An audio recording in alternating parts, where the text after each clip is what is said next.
Where the future of how we interact with digital content becomes immersive, right? The embodied internet, the immersive internet, rather than something you're looking at, something you become a part of. And like even Apple is like, they just released some patent that they're developing contact lenses for augmented reality. Get out. Yeah, and how we're going to be becoming a part of the digital experience, how we live, play, eat, converse, instead of just something like, again, that we look at. It's hard for us to contextualize this, I think, just because, but then again, when the first iPhone came out, the first phone, right? There was a crazy statistic, Kirk, where, oh my God, what was it? Back when the first phone came out, I think 90% of what we used to do with them was make phone calls. Right now, it's like 90% what we do with these devices, game and it's all banking, app-based. Yeah. So that's what we talked about. And the most important thing I think that we took away from it was that, I don't care what you call it, 3.0, cloud, metaverse, it's going to live somewhere. That's your data center. And you have to build it sustainably. And then we kind of went into the conversation. And that was your keynote? Yeah, it was called Beyond Meta, the data center world experience. Okay. And it talked about what the metaverse is, how it's going to impact us, how it has to live somewhere, and how as part of this fourth industrial revolution, we can't just design it to be sustainable. We have to also design it to counteract the climate impacts of the previous three revolutions so that we can come out carbon, neutral or negative even in the future. So yeah, that was the keynote. Then some key findings from the AFCOM State of Data Center report. Some bigger density. People are building faster than ever before. Sure. Hiring is still a challenge. We asked a question around the supply chain. First time ever asking that question, and the typical response: yeah, we had problems. Yeah, it was pandemic related. But then 25%, 1 in 4 people of the respondents to the survey said they experienced an outage from a supply chain issue. Oh, right. And that was a statistic we weren't expecting, Kirk. Like, I don't even know what to say. Like next year, obviously we're going to ask, well, what kind of outage you experience, right? We're not talking like full or what system. was the aspect of the supply chain that failed them? Exactly. Like we're not talking about a full system outage, like a machine, a device, a piece of your data center, for example. But I'm excited to like dive into that a little bit more. But that was the keynote. Me too. Well, look, to that end, I mean, the beauty is I love starting off with just a regular conversation like this, and these guys do a great job of producing that stuff. So hopefully they're smart enough to keep that in. But why don't you start off and introduce yourself to, I would say most of the industry knows who you are, but to those that don't, Bill, go ahead. Sure. Thank you. It's a pleasure to be here. It's a pleasure to be talking to you, Kirk, and in this wonderful, like really professional kind of setup. There's a camera there. You got to make sure I look okay. All right. I'm Bill. I'm the EVP of Digital Solutions at a really wonderful company called Switch. We produce, maintain, design, and build and deliver some of the world's most advanced and sustainable data centers.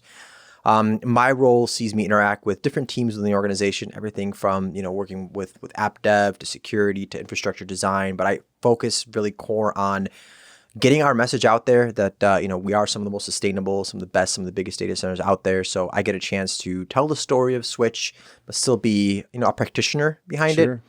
Then outside of Switch, I am an industry analyst, writer, blogger, speaker. I am the program chair of AFCOM and Data Center World this year. First time ever doing it, which has been really fun. And also I'm excited to hear a little bit more about that. You're talking about your presentation, your keynote this morning. Yeah. It's a different kind of experience. I absolutely love it. I mean, I'm seeing people like face to face, and they've got the joke going on and I can't recognize half of them without their mask on. Sure. But that's kind of what I do sort of in the background, write, blog, contributing editor to like Information Week, Dark Reading, Data Center Knowledge, Data Center Frontier. And the passion behind that is just to help people understand how to use some of the most advanced technologies that are in our world that impact us every single day. Like everything that we do has a connected digital experience. And my goal is just to help illustrate that for people. My goal is to use your big fat brain to help me explain to people what I do for a living. Because I always tell people, they're like, what do you do? Jokingly, I'm like, we sell biscuits and gravy, but we have like the whole western part of the U.S. and we'll get pretty elaborate in those details. But the reality is when you tell people, I'm in the data center industry, most of the time they'll be honest and they'll be like, and they get glassy eyed. Sometimes like, oh yeah, I get that. And you're like, do you really? Yeah. What is a data center? And they're like, so not a lot of people know, right? And what I'd love doing, and I had that same challenge for a couple of the other people that have been on as guests, is I always ask them like, what do you tell people you do? Because it's, Peter Gross was so humble about it. He's like, I just tell people I'm an engineer. It's that simple. And I'm like, you suck. You have to like help us figure out the framework to this narrative so that people don't look at us like we're crazy. Because I agree with you. Data centers are at the foundation of everything that we do, right? We're not adopting less technology as a habit, right? And we, as the people with the eyeball content, video caching demands to these big companies, we're driving the growth, right? The consumer is, and it's going to be more prevalent. People will one day really understand who these companies are. And I mean, like your company is publicly traded, right? I mean, these aren't small companies. And in addition to that, I do want to take you back to what you started off on when we just sat down, because this is one of my favorite parts about talking with you. You have an amazing story. I see the pin that's on your shirt. Yep. And I hope that we touch that today too. Sure. Right. But listen, what you're doing with Data Center World this week and everything you're doing, obviously, with your business. But I do hope that we get to dovetail all those things back in, because you mentioned something that a few years ago we hosted DCAC and Missy came out. Yeah. And she knocked the cover off the ball with this presentation that was really just focused on the fourth industrial revolution. In fact, she did such a good job that there were other people that were like kind of in orbit around that narrative, and they were trying to zero in and highlight that so that others could understand, like, we're really in this massive revolution, right? And that's why we called this podcast the DCAC Revolution. The thing is she did so well that like that was the most requested presentation, because not everybody leaves their presentations for us to share. I mean, we have them for obvious reasons, but we don't get to share them without their permission. Missy's is probably still the number one requested one we've had of all time. Dean Nelson had a really good one last year that a lot of people want to see, and you spoke last year. But take us back. I want to hear about that. I want to hear about your perspective on the fourth industrial revolution. I want to hear about how you became the guy you are, and maybe that takes us all the way back to, that pen. Yeah, absolutely. I know. I think people can see it's hidden by the microphone. There you go. Let me move back. There it is. is. There's my Ukrainian pin. So if this is a new word for people listening, the fourth industrial revolution, I'm sorry for another techie, whatever term you want to call it, but it is an important term. And I want everyone listening to kind of take this away. The first industrial revolution used steam and water to mechanize production. The second one used electricity to do more. And the third one started to see electronics and information technology to really impact how we live and work every day. And the fourth industrial revolution is really building on this digital revolution that we've been experiencing since, I'd say, the middle of the last century. And it uses technologies that are going to be blurring the lines between the biological, physical, and digital spheres, in the sense that how we interact with digital tools, solutions. Let's just keep it simple. The internet, as you know it, the Googles, Facebooks of the world, isn't something you're going to be looking at. It's going to be immersive, or an embodied internet, right? The immersive internet. And it's hard to connect the dots right now, just because it's such a novel, nascent kind of technology or even concept. But so was the first iPhone, so was the first means of communication and collaboration. And this fourth industrial revolution, it's among us. We're in this right now. It was something that was written by the World Economic Forum.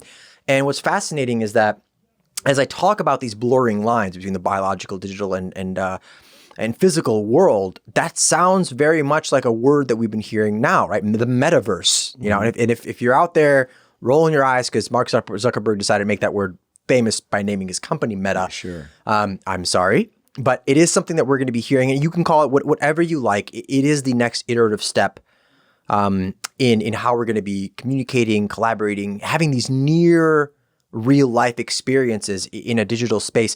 Last year at Data Center World, it was in August, so not quite last year, but in 2021, we had a gentleman do a keynote. His name is Toshi Hu. And he is from literally, I think it's called like the Futurist Institute.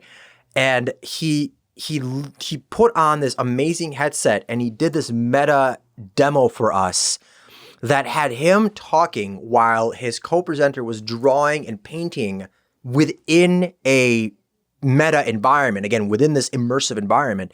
And then what he did was he actually had another group from across the world, Meta, join us into our data center hall space. So here's a giant data center hall, but inside of this hall is this virtual group that's actively being an immersive part of the data center world experience. I mean, the data center people in there, they were like, this is amazing. I have no idea what I'm gonna do with this, but this is absolutely stunning and amazing technology that we're seeing out there. Were they participating as like avatars? Okay, gotcha. Yeah, Right. they were participating as avatars, and this mapping technology that we have doesn't always necessarily require you to put on a headset or something. It allows you to see your body embodied within this new sort of reality, this meta reality. Which is fascinating because I love to have seen this progression of how we've grown and how we communicate, which gets us to this pin. It's hard for me to talk about this because I don't usually, and I've always been able to separate my life as an American and my other life, and everyone listening, you're going to learn a little bit more about me here in a sec, but especially now what's going on right now, and I've had this question asked earlier, it is really hard for me to separate, my brain is in two pieces. One is like talking to friends and family back in Ukraine, and the other one is literally just about to jump on a stage and talk to a few thousand people. And, my days has been just getting up in the morning, texting, making sure that friends and family are okay, or like really late at night because I know the sun is up in Ukraine. And the reason it's important for me is I was born there. I came to the States in the early 90s. I was born in Kiev, Ukraine, in Soviet Ukraine at the time. And So what year was that? I'm sorry to interrupt you. I was born in 83. 83. Yeah. Got it. And, I had a chance I remember Chernobyl. I got a little bit sick. I'm okay now, I promise. I remember the collapse. I remember sort of everything going haywire. I remember seeing our summer house for the last time. I remember seeing our apartment for the last time before, it is what it is. I have a true sense of understanding of what the Ukrainians are going through right now. We were political asylum refugees when we wanted to leave. At the time, the Soviet Union was like, fine, you can leave. They took our passports, they tore them up, and they said, now you're traitors to the nation, get out. And so we were political asylum refugees. We lived in Austria and then Italy. And then from Italy, we finally got an asylum visa to the United States. And that's where we wanted to go. A lot of our family went to, some went to different places around the world. Many went to Israel. Some friends went to Canada.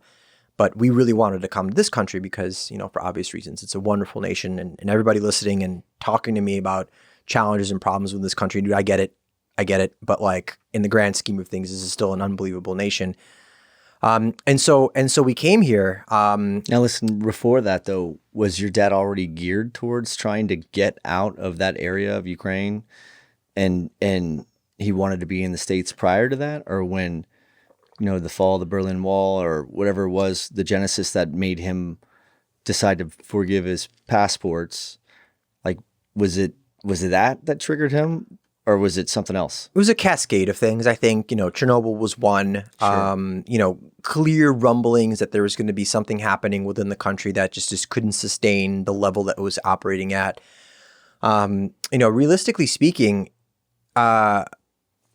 we lived in Siberia prior to coming back to Ukraine and then moving away into the United States. And my dad worked for a very large gas pipeline company. I think it was actually Gazprom even. And to be honest with you, if we would have stayed, we would have had some challenges, but we would probably come out of this thing, as very, very wealthy people working in the oil and gas industry. But to put this into perspective, if we would have stayed, my brother and I probably would have been making Molotov cocktails and picking up an AK-47. You guys would be at war right now, like literally like in our apartment, where we are.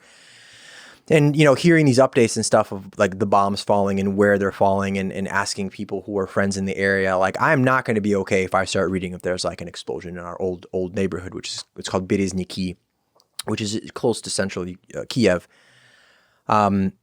We kind of set our sights on leaving when we saw parts of the environment and the economy and the government collapsing. The other truth is that in the Soviet Union, especially, and in Russia, it was hard to be Jewish. There's a lot of persecution, unfortunately, and much less of it now. And I certainly believe it's much less of it now happening in places like Ukraine, despite the Russian propaganda. But that was another thing. We wanted to be sure that we were truly free, and that's why we came to the United States. But there's what's amazing about this, Kirk, and everybody listening, is that there's a really interesting tie back, and I want to tell the story. There's a little silver lining, at least how I got into this space. My brother used to compete in these communications competitions, and you're going to love this. It was the telegraph, literally like the telegraph switch. How much older was he? He's 12 years older than I am. Okay. He's 12 years old. So he was pretty much very close to a primary caretaker while my parents were out. I used to hang out with him all the time. And so he would compete in these competitions, and he was very good in the Soviet Union, one of the top in his age group. And, he would have the headset and the telegraph switch. And I remember he'd let me sit on his lap sometimes, and he'd teach me like numbers and SOS and some of these other things. And I would do some coding, some Morse code over to somebody across the nation, and somebody would reply back. And I thought that was just fascinating. That was the coolest thing in the world. Here I am, like, 4, 5, 6 years old, and I'm playing with this gear, and that's it. Kirk, everybody, that's the nexus, man. That's kind of how it started. Was my fascination. Here I am, a millennial, telling you this. It started with a telegraph machine. That's crazy, isn't it? And it was your brother that. I mean, he obviously does. Do you ever go back to him and be like, "Hey, thanks for jump starting that for me," or getting the spark going? Lots of times, I've told him. He knows the story. He knows the story about him doing that and me letting play around with that. So no, I've told him that. Thanks for getting the gears going. Were you kind of like a pocket nerd or closet nerd up until then, anyway, or was it just like, "Hey, man, I'm more fascinated in this than I am," 10 other things I could be doing outside or something, and I really want to understand how to make this technology. I want to understand how to use this technology. I want to understand how it works. I want to understand how to advance it. I mean, because you kind of seem like you tinker, right? I do tinker. I still tinker. Yeah. Even as an executive, I have a 3/4 rack at home. I've got my own virtualization gear and virtualization systems, stuff I test out, virtual appliances, and all that fun things. But that whole science thing that was culture, like, you're on the board of DCAC or something? Yeah. Well, I'm a judge. I'm a judge for DCAC, which is a Distributed Education Clubs of America, which I love that organization. They're all over the world.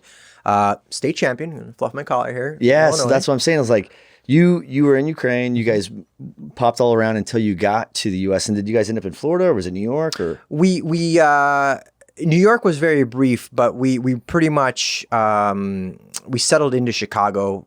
I mean, it could have been. Was New there York. several of you that were like refugees that are kind of on the same? So was it relieving, I guess would be the word, to see that there were people that you remember from your homeland that kind of made the entire journey, and their story is the same, in the same chapter as yours, and they all kind of came to the same whatever neighborhood of Illinois. Is it outside Chicago? Mm-hmm. Yeah, just outside Skokie. We still get the CTA. The yellow line that stops up there, so it's close enough to the city. Remarkably, a lot of people went in a lot of different directions throughout the country, depending on where they had ties. There was a giant refugee group that lived with us in Italy, trying to get out as well. I can tell you that we've kept in contact with some of the people that made the journey with us. Sure. It was thousands. I mean, it was a part of the great Soviet brain drain. A lot of brilliant, my dad, engineer, my mom, brilliant economist. And so all of them left because, nobody wanted to stay there.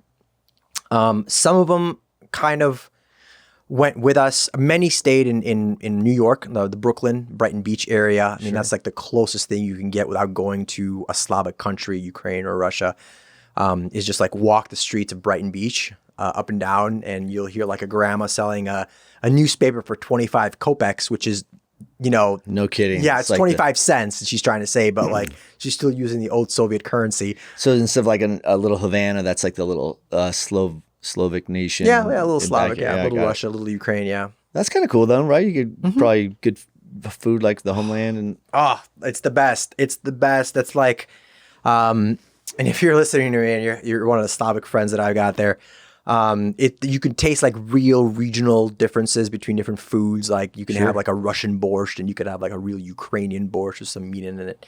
It's delicious, making me want to go back there and visit soon. But when you ended up in Illinois, you were middle school? Yeah, Okay. that's right. And then did you stumble into DECA on your own? I mean, what point did you kind of get involved in this, and what point did you start really gearing? If your mom's an economist and your dad's an engineer, was it already kind of, hey, listen, you're going to be an engineer of some kind? Or I mean, what was doctor, lawyer, engineer? I mean, what'd they say? You're really hitting the head, man. You're triggering my childhood, which is fine. Very much oriented towards a professional degree. Like you have to be some kind of a professional and whatnot. My brother went into coding and development, and now he got an MBA from University of Chicago in finance, and so he's actually using his skills as a coder with like MATLAB and development to create like these really crazy hedge fund formulas and help investments and stuff. I'm still kind of confused as far as what he does. My parents definitely pushed me in a direction of getting some kind of a professional degree. My undergrad was network engineering. Then I got an MBA, and then I got another master's in information security. I liked school, but to answer your question originally, what's fascinating about this, as I'm talking to you, a lot of people don't hear an accent. I was lucky enough to come just at an age where I understood dialect and accents. So I try and speak in an accent that's just easier for me, so I don't have to translate in my head. And it's the same thing if I speak like, in Russian or something else. It's I don't have to translate in my head, or Spanish, for example. But when I came to America, I've got this really great concept of trying like a s'more for the first time, my first hamburger, my first like American cereal, and dark chocolate, or all these little novel American things that I think people can still do. I'm like, I take remember, for granted. I remember I had my first sloppy Joe. Like middle school. It blew my mind. I'm like, this thing is so delicious. I've never had anything like this before. What was it like? Were you like, when you got here and you got plugged into some school, was it private, public? I don't know, but you show up and you're like, this is amazing. Like, what was the biggest differences for you? I went to a transitional school initially. And ironically enough, I learned English there, and it was really through immersion. But I went to a school where I actually learned Hebrew first, and then I learned How many more languages English. do you speak? A couple. It's all right. A couple. Yeah. Right. I can blend in. I can blend in Anywhere? into pretty much. Or anywhere, like, any Latin speaking country, pretty much any Slavic speaking country, you can begin to understand the language because you have a base of it. But yeah, no, I remember it was really, the language wasn't the hard part, Kirk and everybody. It was the American idioms and like sayings, for example, that like it took me a while to understand what stuff meant. I'm drawing a blank on giving you an example. Yeah, just slang. Yeah. Dialect, exactly. And so that took a while, but remarkably, this personality that you see in front of you, this childhood naivete that you see, it didn't change. I've always been like super trusting of people and just super curious and never judgmental. I'd always ask more questions than anything else. And so that's allowed me to really sort of hang out with any kind of group of people that I wanted to, just because I found people interesting and I just want to learn more about them. And that kind of immersion really allows you to learn people, groups, culture. And that's something that really, I think, helped me out. You have to have a genuine fascination though, too. You know what I'm saying? Like, yeah. I'm fascinated by, your story, everybody that I've had the opportunity to speak with here, and plus all the people throughout the years of DCAC. It was one of those things where I was always picking the speakers because those are the people that I specifically wanted to hear from. And I didn't necessarily know them all. At the time, there's plenty of guys I met for the first time as they were coming to the conference. Mm-hmm. I just knew that they had something cool to talk about that was a little bit outside of what everybody else was talking about. So I felt that, selfishly, I would use that platform to hijack my own agenda and get my opportunity to hear them. So like this story is a good example, right? When you and I first started talking about this, you started telling me some things like, whoa. Can we have this conversation like together? Right? And it's just because you radiate all that passion, which is probably why you're emceeing Data Center World, But I think that the thing that would be great is like at some point, you end up in the States, you went to a transitional school through immersion, learned English and the dialect and all the, all the slang. And I mean, it's like Ebonics, right? It changes all the time. My kids are using a different language I don't even understand sometimes. But you somehow decided that you're going to go network engineering. Mm-hmm. And then like, I know I'm painting with some broad strokes to get through all those things, but like anything that was pivotal to you between the time you graduated from college and decided like, I'm going to go enter into the workforce now as a professional, and here I am inspired by something? Was there something that you were like analyzing and interpreting a trend that was taking place years in advance, and it was no surprise to you to see that unfold? Or back in high school, I mean, I got to attribute a lot to my high school teachers, and I'll give them a chance to listen to this, and they can have their proud moment. You asked me about DECA. I started doing DECA junior year in high school. Again, distributed clubs. What made you get into it? Hang on, let me get the acronym. Distributed Education Clubs of America. There, before they start getting out of me. I took a business class, and one of my teachers, she's like, "You should do DECA," and I'm like, "I don't know. I didn't know what it was at the time," and I got a chance to compete, and she taught me like it's a business competition. I thought that was pretty cool. There's a million different areas you can compete, everything from like financial accounting to sports entertainment, marketing to team decision building and beyond. And I found that to be very, very interesting. And I like competing. I like creating business plans. Interestingly enough, I don't remember using too much technology. It was more about marketing and business architecture and thinking outside the box, for example, to solve different problems, for example. And competing my junior year, my senior year is when I had a chance to win first and second place in state in 2 different competitions. We went to the international competition and placed top 10 in there. That's great, man. Congratulations. Thank you. And it was fun. And so now I get a chance to give back as a judge. And I just did the regional and the state competition.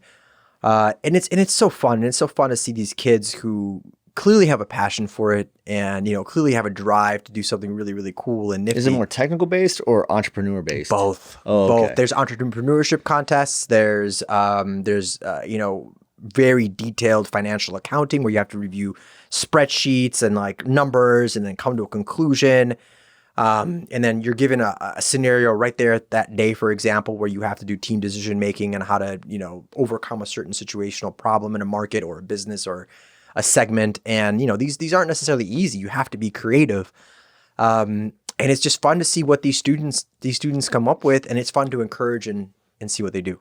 Is there what is the greatest benefit to them other than collaborating with like industry thought leaders and stuff like that? But are they incubating something? Are you helping incubate an idea that they're, creating on their own that one day they hope to take to life? Is it, the student, you take first in state, does that get you into a different college? Does it get you a scholarship of some kind? Is it financially accretive to be involved in these programs? Because, we're only getting more technical as a world, right? So. Yeah, that's true. I know some colleges, universities, I know mine didn't really look at it, but they will look at your extracurricular competitions and what you've practiced. And if what you're getting, what you're competing in is directly correlated to what your degree might be, yes, they absolutely will look at it. And I can tell you that colleges will look at DECA expertise. And I think there's even a collegiate DECA version, if I'm trying to remember. Yeah, remember correctly. Awesome. And for the students, it gives them a extraordinary entry into the business world or whatever they're trying to compete in, because DECA itself has been around for a while. So it's got this level of maturity. A lot of people know about it. Sure. And many will try and support them. And I'll give you an example from the competition that helped us win state. I apologize if I don't remember the specific details of it, but a part of what we needed to do was create a business partnership with a different organization to fund and support and create new types of interactive learning capabilities for school children. And so we partnered with a company called U.S. Constructive Playthings out in Chicago.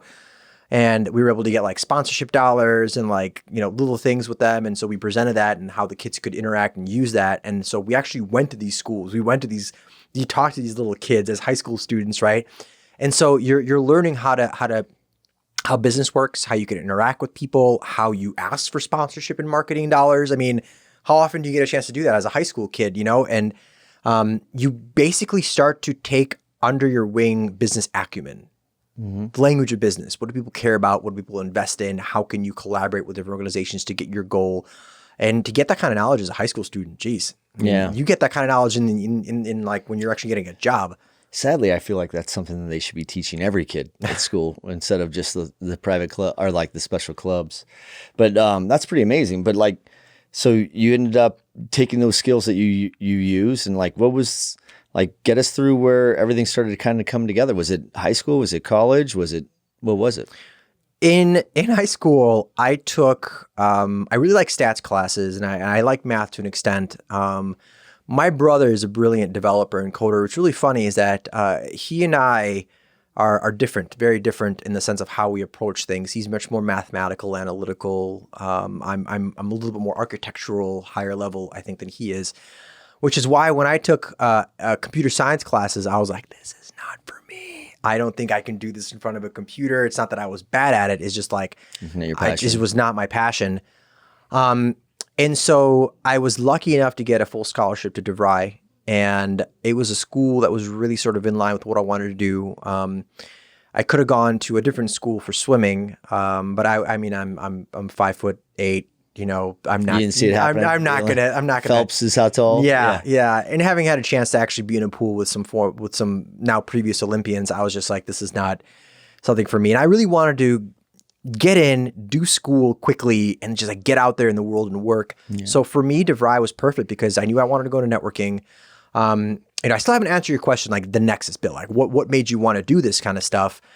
I love technology. I think it's fascinating. It's not boring. I love the architectural approach to technology. So bigger picture, designing it, having some engineering level where you have to do some hands-on stuff. But I love that concept. And so undergrad in network engineering, and then literally right after college, I was lucky enough to pretty much go right into the field, worked with a small consulting firm, and then up in Chicago? Yep, okay. All that in Chicago, and then worked for a fairly sizable manufacturing firm called Worldwide Fittings. And my God, I had like the best leader, Sean McCarthy. And if you're listening to this, shout out to you. Here's a dude who gave this 24, 25-year-old literally the keys to the kingdom. Like his entire, it's like 6 locations in the U.S., 2 in China, 1 in the U.K., and I was managing the entire IT. Everything. Really? All of it, yeah. The Citrix environment, the rack that we had, and the infrastructure, remote edge locations that we had in all of our facilities. I was 20-something years old learning about IBM AS400 systems, actually coding a little bit. I'm not talking a lot, in COBOL and RPG, and working with developers who were the ones developing systems in IBM AS400. I'm lucky to have known that system. By the way, they never break. Well, let me ask you this. Did you learn that at school, or did you have to learn that with the manual that you got there and they said, hey, we bought this box and this is the stuff that came with it. Can you figure this out? You're going to love this. We actually had a semester in DeVry where we learned about COBOL and RPG and IBM AS400 systems. So I did have at least a book and some things to draw upon, but I was very fortunate that there were developers already there who like took me under their wing and I learned it.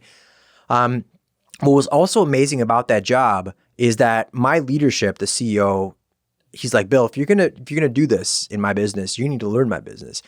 I got a forklift license. I was doing out there, and what Worldwide Fittings did is they made hydraulic pneumatic pipe fittings for everything from things that go up into space to, John Deere's, Case New Holland, farming equipment, and even the military. And so he's like, Bill, get out there, go start picking some orders, start using the handheld labels and tabs. And I learned where there was problems, where there were inefficiencies, where you can make things better, for example.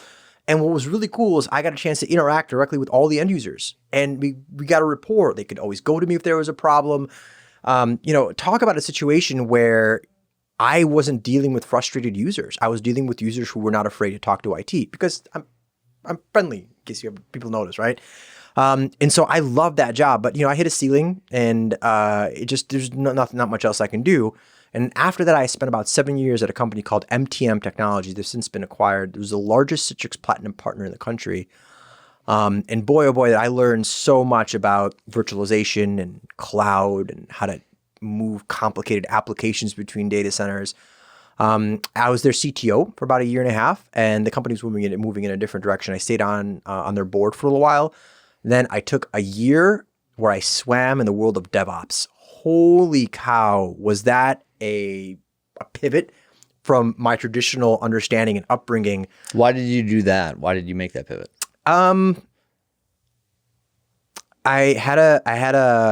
My kid was due June 1st, and I love being a dad. It's like it's just, if I could like retire right now, that's all I would do is just be a dad. And I left MTM Technologies knowing that my kid was going to be due June 1st. I didn't have anything planned. I just kind of like, You just want to be there. yeah, I'm like, I got some money saved up. I'm okay. I know I'll land somewhere wherever I want. And so I left. And so I started kind of looking around briefly. And I had a friend of mine, Yura Soroka, who's still a very dear friend of mine. And he's like, hey, Bill, do you want to go work here? They need somebody like you who understands physical infrastructure and data center as well as like cloud, because a lot of these DevOps people, they don't understand physical requirements, how applications need to be moved and so on. And so I interviewed and I took the role and I took the job. And what was really fascinating about that, I can talk about it to some extent because it's just obviously the nature of the situation. Most of their developers were spread out in Eastern Europe, in Belarus, some in Russia, and many in Ukraine. Now it's a challenge. Back then it really wasn't. Could you just get on the phone with those people and you were able to just reckon the... Yeah. And so what's really funny about that is I'd get on a phone and... or a call, and my kid was just born at the time, so I could talk at like 2 or 3 o'clock in the morning. It didn't matter. Sure. But I'd get in and I'd just start speaking fluent Russian, and they'd be like, "Wait a second. What? This guy's name is Bill Kleyman, and he's just like, and he's not talking like textbook Russian. He's like talking like a what is going on? I get the slang. You get the yeah. Right. And so I would always have to explain like my background, like briefly. My name's not really Bill, and for everybody listening, it's Vitaly. Vitaly Yurievich, очень приятно. Nice to meet you. Nice. And so that's like my name. Does anybody call you Vitaly? Yeah. The Slavic speaking community will call me that. What do your parents call you? Both, but now they've started. They call me Bill. But if they're really mad at you, they call you. No, they'll still call. My brother will still call me Vitalik, and like my aunt and my cousin still. What's the adoption like? How did they come to Bill? Would be the equivalency of Vitalik? Great question. When we came to the States, we found out that some Americans have challenges saying Slavic or more challenging names. So people, when they would read my name, if I didn't say it to them, they would say like Vitally or like Vitalik. They made me sound like an herbal supplement, and so like my mom was like, all right, well, we got to change this. And so somebody said, sounds like William. Sounds like William. Sounds like William. And guess what? It became William. No kidding. So, Slavic speaking, Russian speaking, Vitalik with a K. Does your, I don't know how many kids you have. You said you had a son. So daughter. Oh, I'm so sorry. So a daughter, does she have a Slavic name? Yes. Oh, okay. Vika. But does she go by that or does she go by William, like a female version of William? Like no, she goes by her Slavic name. She does? Yeah. Gotcha. Her full name is Victoria Vitalyevna. Nice. You take the name. Victoria Vitalyevna Alexandra Kleyman. Does she speak it? Yeah. Oh, nice. Yeah, she's 3.5. She I would say she speaks right now, at least the majority is English, but like if you get her in a groove, she'll start like responding more in Russian. And if in case you're curious why I don't say Ukrainian, I can understand Ukrainian quite well. So can my brother and my parents. But surprised by this, but in Soviet Ukraine, you really weren't allowed to speak it. Yeah, you were speaking Russian because it was Soviet Russia and Soviet, sure. Yeah, all that. But she understands Russian pretty much entirely, 100% everything. Because when she's at my parents' house, which is a block away from us, they only speak in Russian to her. And then when she's with me, it depends. I try and speak Russian with her until she gets frustrated with me. She's like, Dad, I don't want to speak Russian with you anymore. I'm like, all right, we'll switch. That's kind of cool, though. I mean, at some point it'll pay dividends. It'll probably be something that she'll want to really build on. I hope so. My parents and I were never ones to turn away from the linguistics of it. There's a lot of expats from the former Soviet Union who, when they came here, I mean, I'm literally telling you this, like, we're Americans. Yeah. And they would say that with a Russian accent. We're Americans. No more other language ever, right? They would never speak it Russian again, acclamation was their first goal. Acclamation was their only, like, that's it. Yeah. I could respect that. I could understand that. Mm-hmm. Because, since the day I was born, I'm 46. So. You're a young guy. Oh, stop. You can't be that much older than me. What are you? I'm not 46. Oh, so you're younger than me. Yeah. All right. See, I was like, there's no way you're older than me. But I mean, since the day I was born, right? It's always been, Russia's the bad group. And, Rocky, you name it, right? Firefox. I mean, everything that we ever watched was, even from the comedies, like, Dan Aykroyd and Chevy Chase doing, Spies Like Us or whatever, but like everything was us versus Russia, right? So I could see if you came here from there and that's your native tongue, you're probably trying to figure out how to, if you're immersed now in an environment where you have no idea how much we rednecks and hillbillies were all, watching the TV and trying to be conditioned to think that this is the enemy and this is whatever. I could see how you could come here and be like, let's drop that language as fast as we can. Yeah, no, that was the mentality for many people, certainly not for us. And I was lucky in the sense that when I came to the United States, my brother, I'm trying to tell you stories about like my Slavic life that I was talking to another Russian person to be easier. But there's a show in America. It's called Whose Line Is It Anyway? Right, sure, this improv kind of comedy thing.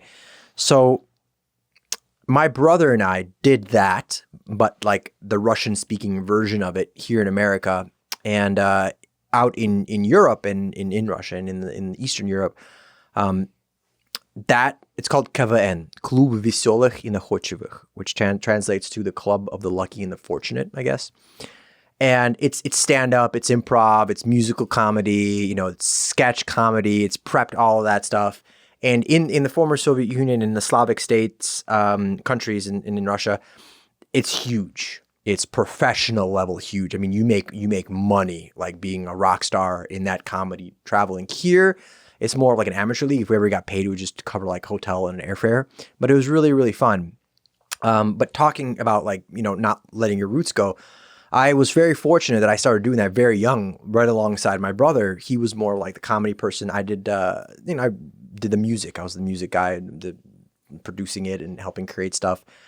But that really helped me and certainly my brother stay close to the Slavic, Ukrainian, Russian-speaking, community, which President Zelensky, Volodymyr Zelensky, that's what he did. He did the same thing that me and my brother did, but obviously on a much bigger scale in Ukraine. Interesting. Somebody once told me that during the height of the USSR, 70% of, even Gorbachev, I believe, was from Ukraine. Is that true? There is Putin's dad was from there too, as well. I couldn't tell you without looking into it. But it sounded like there was a lot of power that came out of the Russian government during the USSR days that came from Ukraine.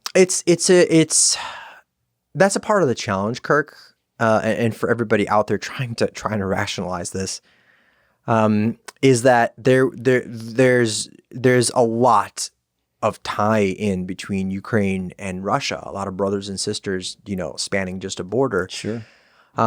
Many, I can't tell you that many of Putin's military personnel have relatives or have people that are either from or were born in Ukraine and then, went back and connections, forth. Which makes it equally challenging to hear the kind of propaganda that's coming out of Russia. When I tell you that it's extraordinary, it's extraordinary. I don't want to get into politics. I don't think that's the point of this conversation, but imagine like some of the worst conspiracies that like people hear about, just really fringe stuff is what Vladimir Putin is telling his people, that Ukraine is full of nationalists and Nazis, that they're building biological warfare and going to use pigeons to deliver that Ukraine was the one that's going to invade Russia first. Really? Yeah. There's just I can't remember at the top of my head this list of I try to write them down so I can tell people, it's just extraordinary, and it's very sad because it took this man, 2 weeks to ruin 30 plus years of a relationship that he tried to create with the West. The dude ruined this country. It's unbelievable, man, what's happening. And like you said, this isn't a political show for sure, but you, do you have any, I know that you probably still connect with friends and family that are over there, but is there anybody that has an accurate sense of how this thing ends? Are they hoping for like a stalemate of some kind where, the people of Ukraine basically say, hey, we won't join NATO or, the EU or whatever it is du jour that pisses someone else off. But like, how does it even end? From a cyber warfare perspective, you're a tech guy. Yeah. Aren't we technically already probably at World War III then, based on that alone? I don't think I've ever seen such a concentrated attack against certainly the Russians that I've seen today, especially from groups like Anonymous and others. Sure. Usually they'll scatterbrain and they'll pick a target. On Telegram, there's entire channels dedicated to, enclaves of anonymous people who, here's a target, here's the FSB, go get them, or like here's a Russian bank, central bank, go release some of their records. From a cyber warfare perspective, I don't think I've ever seen this much level of cohesive effort against one nation. A lot of collaboration. A lot. It's tremendous. When you see DDoS attacks averaging 1 terabits per second, like multiple ones, whereas just a few years ago, those would be like little blue moons, right? Like, holy cow, these would spark up. That's really telling of the amount of strength that's happening on the cyber front. To answer your question earlier, how is this going to end? Let's start by saying that no one thought this would go this far. Maybe the Ukrainians knew because they've been battle hardened, in the Donbass region and what happened with Crimea. They took the time to prepare. I read this wonderful article from The Atlantic that took a look at the modernization of the Russian army versus the empowerment of the Ukrainian army. And over the years, and I've had military friends who were in Ukraine, American military, who retrained the Ukrainian army to be empowered, to use the tools that they have, to, decentralized. I think that's what they called it. I'm not a military person. They decentralized the command. Whereas with Russia, they didn't change any of that. Yeah, they're bigger. Yeah, they're more modernized. But when you have one central command focusing on a 3-day mission and it fails, there's nobody in the middle. There's no soldier empowerment because all those units are told where to go and not why or what or where. They're just told to go there. And when you get there, you're going to get your other set of instructions. That's not how the Ukrainian army operates. Each individual unit is a command and control center. Each individual unit of people and personnel is equipped to use intelligence they have and to go after their targets. It's a part of the reason why you're seeing this light anti-tank, these units, these groups of 3 or 4 guys just absolutely decimate rows and tanks because they don't know what else to do. They will drive these columns of tanks, park them in the middle of the street, cluster them together, and just sit there. And Ukraine will send up a drone. It's like, okay, you keep sitting there. And then they see what happens. It's a different philosophy. It's a different type of warfare. I still haven't answered your question. I don't know how it's going to end. President Zelensky earlier came out and he's prepared to have talks of neutrality. But I also can tell you that he is not giving up anymore, not a centimeter more of Ukrainian land. And I mean, I can appreciate that. People tell me, Bill, the Donbass region is Russian speaking and all that. I'm like, I get what you're saying, but there's no war against the Russian language here. Okay. It's kind of like saying Mexico is going to say, oh, look at all these people in Texas who speak Spanish. It was Mexico before it was America. So how about we take it back? I mean, you could never even imagine that happening here. Right. And it's the same thing like in Russia, where Putin comes out and says the state identity of Ukraine is a part of us. We want their soul and their culture to be a part of Russia because it shouldn't be a state legitimately. And that's his mentality. Sure. And it's a different perspective and paradigm. So the end here, I think I'm going to make a prediction, I guess. You're going to see a full retreat from Kiev and the retaking of positions by Ukrainian forces. You're probably going to see a massive concentration of military efforts along the eastern Donbass region to the south. And I don't think he's going to be able to sustain this war for much longer. Sounds like you can't even build tanks right now. The sanctions are kicking in pretty hard, it sounds like. Yes, that's true. Their main facility that's been producing and repairing tanks is out of parts. I mean, they can't repair the airplanes quite effectively as well either. Their missiles have a 60% failure rate. Except for the hypersonic ones, I guess. They're starting to use those because they're running out of all the other stuff to throw at people, I guess, huh? Yep. Well, how did you go from, what was the name of the company? MTM. MTM? And that was out of Chicago? They were based out of Stamford, Connecticut. Okay. But we had a pretty sizable, very sizable Chicago office. So I stayed there for 7 years officially, and then 2.5, just shy under 10 years as a board member. I got you. And then where did you from there? You went and did some DevOps, you said? At EPAM Systems, yeah, for a little while. And then I did that for just about a year. And just to tell you, I still feel that they are some of the most brilliant digital engineers I've ever had a chance to work with. And hopefully when all of this stuff sort of mellows out, we can, I can certainly go back to, engaging with them more regularly, personally speaking. After I was at EPAM, I didn't want to leave, actually. I'm going to tell you that right now. I had so much fun just interacting and working with them and learning about DevOps. Oh my God, it was so much fun. When this cool little company, not very little, Switch. Yeah, how did you find them? So I've been in the data center industry for a while. As a writer, as a columnist. I've done Data Center World now a few times and since that. And a wonderful friend of mine and one of my mentors in life, Rich Miller. Of course. Former editor of Data Center Knowledge and currently is the editor of Data Center Frontier, who I contribute to. I told him, hey man, I'm looking, do you know anything? And he connected me with a couple of folks at Switch. They had known me. My boss, Rob Roy, he's like, Bill, I read your stuff. Do you want to come in here and do this with us? Tell the story. How long was this? How long was this? Yeah, like how long you been at Switch, I guess. I can't believe it's going to be like 3.5 years now. So like this is like 3.5, 4 years ago. Yeah. This conversation with Rob Roy. Unbelievable. Yeah. I measure it by how old my daughter is. It's pretty easy to do it that way.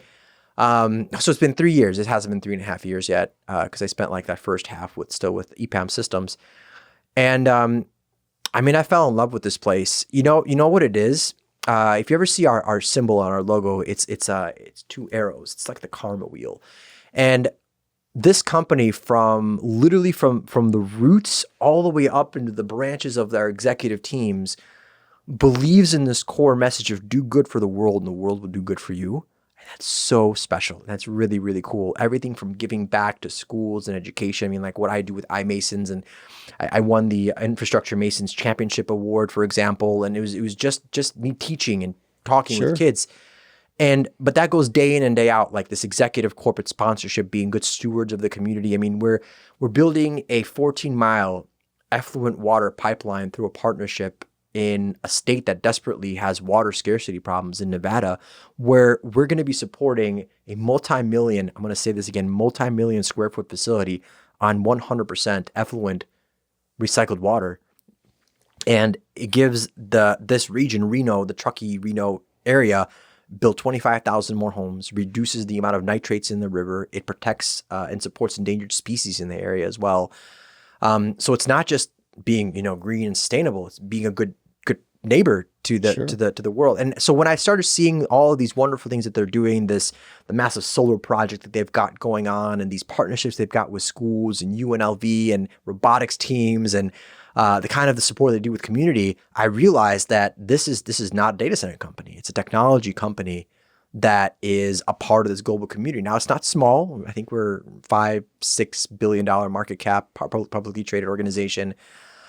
We do have some of the world's largest data center ecosystems by far out in Reno. And we do build them to be just super sustainable, like patented technology sustainable, running on 100% green recycled energy. And Kirk, I want to be a part of that, man. I just wanted to be a part of that entire experience and do something positive for the world. And I was sold pretty much when we went on a tour, and I sat down and had a 4-hour interview meeting with Rob, and half of it was spent talking about like Marvel characters and Avengers and like his giant Iron Man suit that he's got in his office. Does he really? Oh my God, yes, it's the coolest thing in the world. And he's got like rows and rows of like every single Comic-Con thing that you'd want to look at, everything from like Yoda to Star Wars to Star Trek to Marvel and DC characters. And I'm like, this is the leader. This is the guy. He's going to be my boss. He's an engineer. He's got patents under his name. He is a person who doesn't mind like talking shop with you. All right, I'll hang out for a bit.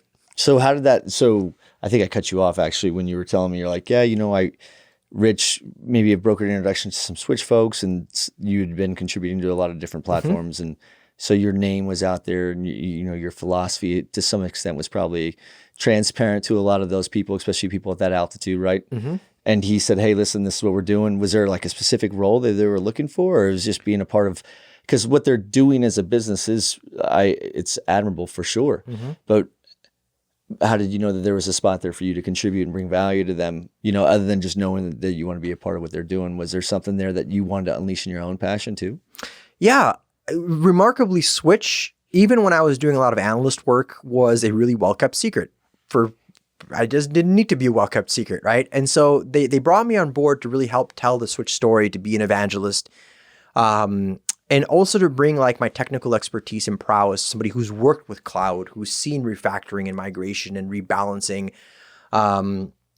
of cloud systems, who has a very deep understanding of, I had a chance to work as a security analyst who, has done everything from like security reporting to pen testing, for example. So I bring this sort of jack of all trades into this organization. I've helped work with our DevOps teams as well, but really it's to help tell the story, make sure that we're much more known, to be an evangelist technologist that's still a practitioner. I think that's like the best way to put it. And they needed somebody to do that, to help create content, to be out in the industry, to talk about the amazing things, not just what they're doing, but what our industry is doing.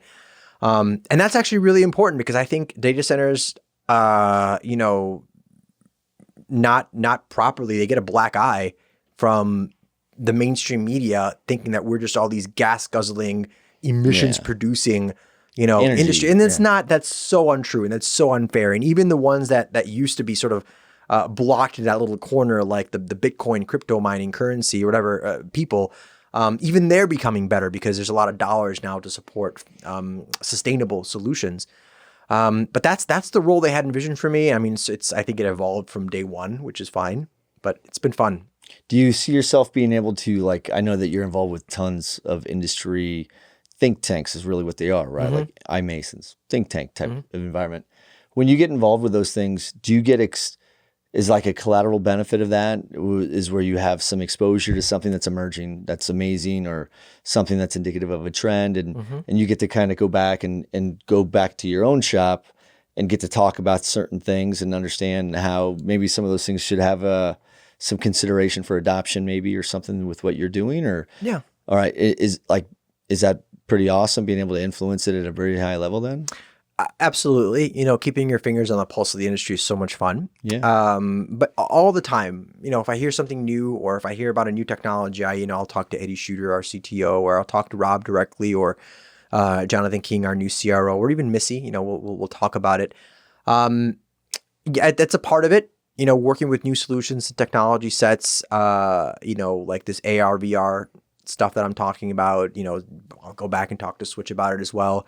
I just wrote an article around small modular reactors and nuclear reactors. The article was titled like the data center, the nuclear power data center necessary. Yeah, and how that's going to be changing, the power paradigm. So, to answer your question, absolutely. I get a chance to go back and tell my organization about it. It's a part of the job. Well, you were talking about so that's one of the cool things about being able to do what we do, right? Is I feel like I get exposure to a lot of things that a lot of people don't get to see below the waterline yet, because maybe the industry hasn't matured as a whole yet for some of those things to reach the surface. So I really think a lot about the AR, VR stuff. And you were actually talking about how, I don't think it was any secret, Google's supposed to be coming out with their own Google Glass, so to speak, product, but you're talking about how they're looking to take stuff to contact lenses. Well, Apple is doing that, right? Apple? Yeah. And they've already got a patent for it. I really do believe that. We as a humanity continuously try and solve the next problem that maybe not even is there anymore.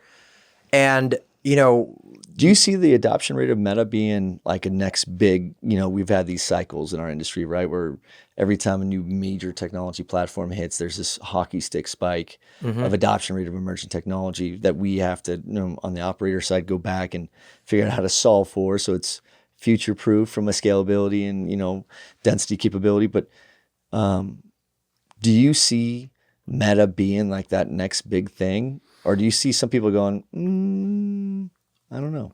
I don't want to be chained to a specific word, but what I do think is going to be the future is going to be immersive internet, the immersive embodied internet, where we become a part of it rather than just looking at it. And that is augmented reality. That is leveraging things like contact lenses that are connected, or even just potentially glasses, and having simpler controls where the phone I mean, can you believe it? The phone becomes deprecated slowly and slowly starts going away, where by the time, I'm my parents' age, we're looking at these things as relics or like secondary devices. Sure. I'll give you. Do you see like a consumer implant or wearable device of some kind that we all just kind of roll around with instead of that? Yeah, like a rice grain or something like that, getting embedded. And I know it sounds scary. I know it's really, really, a scary topic, but I do feel that we are going to become much more integrated with technologies that we more embodied. A great example is the car, right? Let's just look at the car, for example, right? We had the horse, right? And then the argument is that the car saved the horse ultimately, right? And ultimately, it might be saying that the car is going to save the environment as we switch over to more green and sustainable solutions. But I'm going to make a bet that by the time my daughter, she's 3.5 right now, has to drive, manual control of a vehicle is going to be a secondary function for her. Interesting. Yeah. In totality, because like there's a couple years ago, we had some guys that are out from AI.ai, and and he was like, look, I don't see us, like Uber had, autonomous driving vehicle stuff that they were working on for a long time. And I was talking to him and he goes, I don't think that we'll ever get to the point where they're 100% autonomous. He goes, I think that there will always be like a factor in which it's not invasive. Invasive is probably the wrong word, but like today, there are some people that argue that the plane can basically take off and land on its own. The pilot's there to kind of babysit the plane, so to speak. And I'm not trivializing what pilots do by any means. But what I'm saying is technology will get to a certain point in which it really comes down to our confidence level as humans. Like, do I really want that machine, flying the whole thing? What if Hal gets mad at me, and turns the engines off? But I wonder if you're right. I definitely think that there will be a need in the future in which kids probably don't have any appetite or desire to go get a license because they're like, why would I do that when I could get an Uber? Yeah, or automated car that'll take me somewhere. Yeah. It's fascinating you bring that up. We're sometimes averse to some of these new technology systems. And for everybody listening, right, so I've got a Tesla and I've used the autopilot a lot on the highway. Sure. And it's amazing, Kirk, and it will make long trips just an absolute breeze. It makes driving through traffic just chilling. I'm just chilling because it'll do the whole thing for me. Has it messed up? Yes. Is it scary as hell? Yes, it is. It is very, very scary when it doesn't do something quite like you're expecting it to. And there's autonomous driving is classified into 5 levels, right? Remarkably, people are thought that, AI within Tesla was like level 5. It's not. It's like 2.5, 3, maybe if you're lucky. So we still have a long way to develop purely confident systems that are going to be driving. Plus, there's some really, really crazy ethical questions that we have to answer. If a car is completely autonomous and the driver is secondary, are you insuring the driver or the car? Also, a car is traveling down the road and it's going to be an accident. 100% it's going to be an accident, right? Its option is either to crash and potentially kill a driver or swerve right and hit a pedestrian. What does it do? I'm not here trying to answer that question because I don't know that ethical question because it comes down to... That's an interesting question. It's fascinating. It's absolutely fascinating. It's the ethics behind AI decision making. Well, what happens if it gets hacked? Can someone go in there and turn your car off? Can they go in there and operate your car for you? That's a great question. So that's actually been a challenge as well. You can hack a Tesla by modifying the environment. If you know how those camera systems operate and the kind of data they ingest, you could just slightly modify a stop sign and they won't see it. Change a road sign just a little bit and it won't recognize it. It'll just keep driving and it could potentially cause an accident. So there are ways to manipulate. You don't necessarily have to, and by the way, hacking isn't just me getting behind a computer typing really fast. It's, social engineering, it's environmental hacking, it's all of that.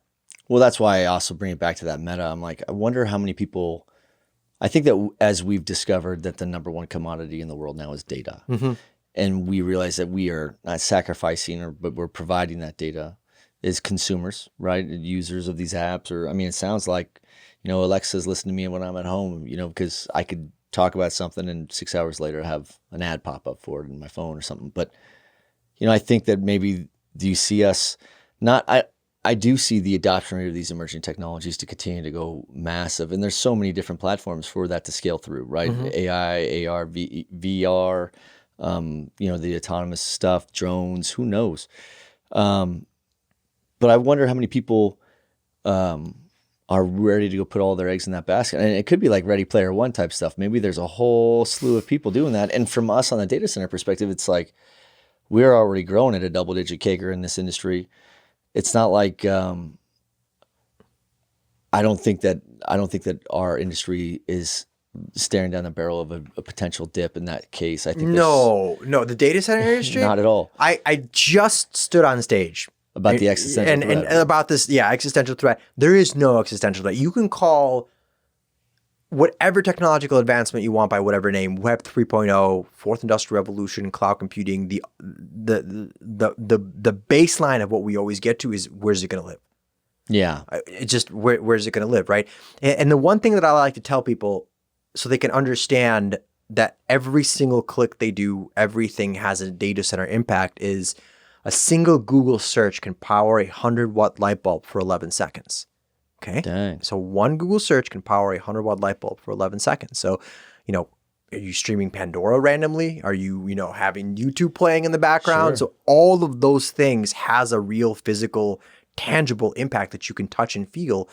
But all of the things that we do, that Uber you ordered, that cat video you watched, everything resides on a server in a data center somewhere. So this metaverse concept is going to live in a data center. It's all of it. So what will be the barriers? What will be the biggest challenges? Will it be aggregating all that data through network, or is it going to be access to the massive volume of power necessary to support, all this other stuff? I guess at some point we'll have to prioritize, right? Like who gets the power first and how much of it.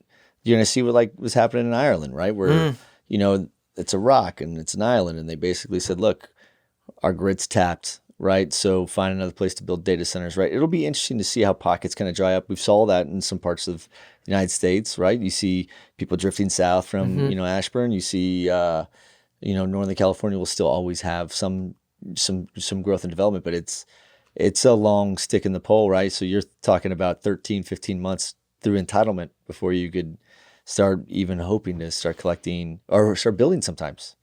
And then you got to build on top of it. Right. So it'll be interesting to see, what some of these slow things are that are going to be slowing down things. But I see as a whole, the industry is just, it's never really I've never personally experienced a massive downshift because of the adoption rate for compute space has gone away, right?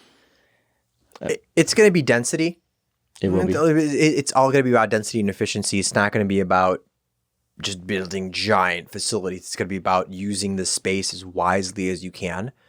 The other big change is power. I'm super excited to see some of these advancements that are happening in the power space behind the grid systems, microgrid environments that are acting as a bridge between legacy, next generation fuels, solar, wind, geothermal, tidal turbines that are being designed that are now delivering megawatts of power, floating solar panels out in Japan, the development of small modular reactors and advanced modular reactors, AMRs and SMRs, to the extent where the Department of Energy is literally saying, like, we will give you millions and millions of dollars if you build this.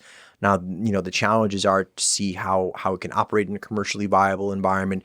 Power purchasing agreements are going to get extended quite a bit with the life of a nuclear facility, for example. But these are small modular reactors that might take up, a couple of soccer fields at the most. And you can do. I mean, I'm saying, like, I think data centers will all go towards a cogeneration strategy in the long term, to where they're like, look, whatever I'm taking off, I'm capable of putting back on the grid. And it's going to be advanced power. I mean, a great example of this, and just getting excited about it, is what we're doing. So we have a project called Gigawatt One, right? So 555 megawatts of solar arrays that's backed by 800 megawatt hours of Tesla Megapack batteries. So we're trying to solve this problem of when the sun sets, what do? You don't want to lose that energy. The kinds of advancements that we are seeing in power makes me feel very confident that we're going to be able to meet the power needs without placing additional burden on an aging grid. Yeah, that's the trick, right? Mm-hmm.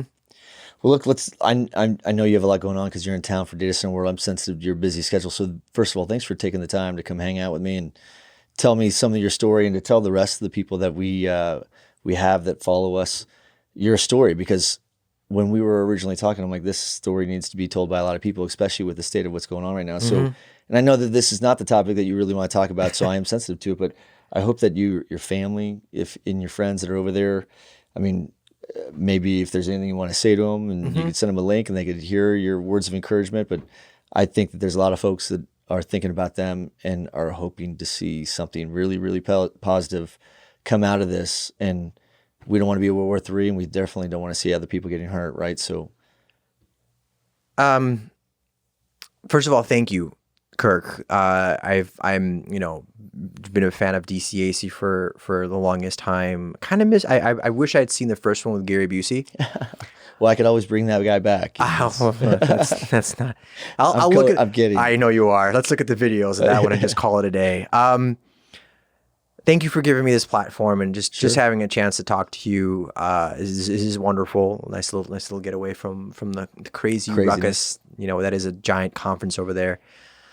I guess the one important thing, I keep my Facebook profile pretty private usually, but lately I've been anyone who listens, you can find me on Facebook. I might not accept a friend request. I'm sorry if I don't know this person, but you're welcome to send me, you can follow me. I know you can follow my account.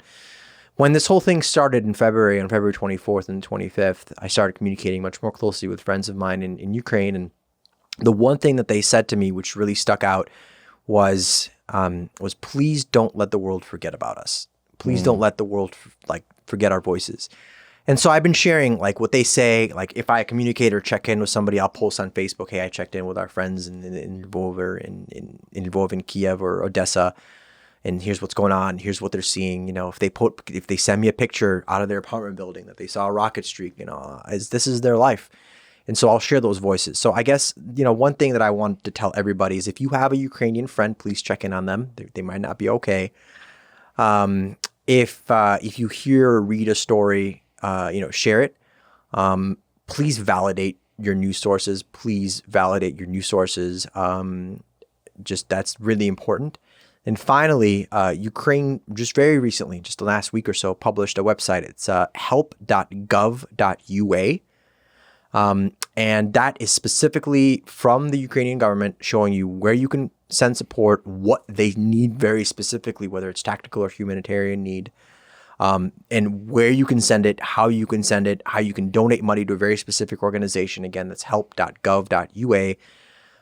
Personally, people have asked me, Bill, who do I contribute to? My challenge is that I work with very micro charities because I literally will send money to people that are on the ground. Sure. And they will hand deliver it to a soldier that will take a picture of them wearing a Kevlar vest that I know I just helped fund. So it's harder for me to just get that, I guess, off the top of my head, just because I don't work with giant charities. But for everyone listening, that's a really good resource to start with, help.gov.ua. And then there's an English speaking side of that. But also, I guess just, this sounds so cheesy, just be kind. There you go. Just be kind to one another.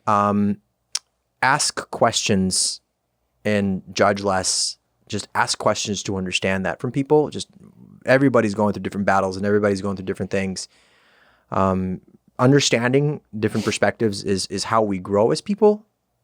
Sure. And as hard as it might be, don't dehumanize individuals. Just be kind. And that's the biggest thing. Well, listen, thanks for taking the time in a busy schedule. I know that you're not from here. You came into town just for this other event. I love Austin. This place is awesome. I was able to hijack you a little bit. So thanks for sharing your story. And I hope that there's some folks out there, who knows, maybe there's some kid that stumbles on this and learns about DECA. Yeah. And it sparks something for him, or her, and they become, EVPs of a massive technology company one day that's involved with as many things as your company is. But I hope that this story helps bring value to those people and inspires somebody. And I appreciate the time. So I would ask you one last thing when we're done. Mm-hmm. Not sure when this will be published, but if it's published before DCW 22 is over, mention if you have any more, if you're doing any more keynotes or any of that, and maybe we could push that out at least a little bit and make sure the people that are in town in orbit can make sure they're in attendance to watch you speak. So being in the program chair of this thing allowed me to sort of handpick and tailor and maneuver some of these sessions. So they're all going to be freaking amazing. Sure. Tomorrow, we've got the CTO of Dell and the CRO of my company, Switch, presenting. So it's Ihab Tarazi and Jonathan King presenting. The next day, we've got, I love her title. She calls it the Queen of Prefab. And she has taught me, Amy Marks, so much about prefabricated architectural data centers that I think are really cool. And then finally we got a futurist on Thursday. Ben Hammersley is going to be presenting this keynote. But sort of in between everything from women in data center receptions to amazing sessions on power and power architecture. Today, I know we're not going to be publishing that in time, but today there's a session on small modular reactors where in the session, they're going to talk about how to finance it for the data center, how to build it in the data center. Hang on a second. You're going to put on virtual reality headsets and let these people walk through a modular reactor and see what they're like. And they're going to teach people what that word small modular reactor really means, how effective they are, how they can be prefabricated and then just delivered to a site. Plugged in, not that easy, but you know what I mean? Of course. Yeah, but much more simpler than building this stuff. There's going to be a lot of sessions. As always, you can just check out datacenterworld.com and see it's out there. Guess what? Guess what you're going to know? That's it. I'm going to give you an exclusive right now, Kirk. No one else knows about this. Next year, you know where we're going to be? Back in Austin, huh? Back in Austin, May 8th through the 11th. Please double check me on those dates because I literally, that's like, it's still hot off the press. Sure. We are back in Austin, May 8th through the 11th next year. And I cannot wait to be back here again. I absolutely love the city. It's a fun town to host a party at. I can tell you that right now. So, well, thanks again for your time. And I look forward to hanging out with you throughout the rest of the week. Thank you, Kirk. I can't wait to see your session, which is tomorrow, I think. Tomorrow Yeah, morning. I've got it on my calendar. Can't wait for that. Yep. I can't mess that one up, I hope. So thanks again, Bill. Thank you, Kirk.